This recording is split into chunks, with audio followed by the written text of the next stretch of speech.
Ini satu hal yang I wish my younger self knew sooner supaya bisa lebih lihat potensi diri dan gak cuma fokus ke hal yang aku gak punya. Sering banget kita cuma ngerasa bahwa orang yang disebut privilege itu mereka yang punya uang aja. Dan yes, meskipun itu benar, tapi itu cuma salah satu bentuk privilege. Nah, ini dibahas di buku The Unfair Advantage yang ngenalin satu konsep bernama Miles Framework. Nah, ini tipe-tipe unfair advantage yang orang bisa punya. Unfair advantage itu apa ya? Unfair advantage itu kualitas atau aset dalam diri kita yang gak gampang ditiru atau dimiliki orang lain yang bisa mendekatkan kita ke kesuksesan. Ini bukan hanya dimiliki orang yang terlahir dengan privilege aja ya, tapi seseorang yang seiring berjalannya hidupnya itu bisa punya salah satu dari unfair advantage. Tujuan aku ngobrolin ini adalah gimana kalau sebenarnya kita itu punya privilege tertentu, tapi selama ini kita nggak sadar karena kita nggak pernah mengklasifikasikan itu sebagai privilege. Yang pertama, M, money. Of course, yang paling kelihatan, uang bisa beli akses, waktu, kenyamanan, dan bahkan kesempatan. Next, intelligence. Nah, intelligence itu bukan cuma soal nilai atau IQ ya. Tapi kayak kalau kamu pintar bergaul, jago ngomong, punya good taste, humoris ya, tahu cara ngejoke, some people are just natural, itu bisa bawa kamu further.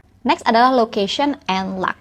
Lokasi bisa memberi kita akses ke ide, talent, dan network ya. Contohnya, kesuksesan Silicon Valley itu nggak lepas dari faktor lokasi yang karena mereka dekat dengan Stanford, Berkeley, dan juga investor pada ada di sana. Dan ya, tempat kita tinggal atau berkarir itu juga mempengaruhi peluang pekerjaan dan networking kita loh. Atau kuliah di tempat yang nggak semua orang bisa punya akses. Atau bahkan nih, buat yang mungkin tinggal di suatu kota atau daerah yang slow living. Nah, buat di era hustle culture sekarang banyak dambakan. Makanya ada ceritanya kan seseorang yang punya YouTube berkebun tuh bisa rame banget atau punya akses resource yang buat orang perkotaan itu susah. Next, E, education and expertise. Ini bukan cuma soal ijazah ya, tapi sesuai namanya skill kamu, ilmu yang kamu punya, hal-hal yang kamu tahu yang orang lain belum tentu tahu.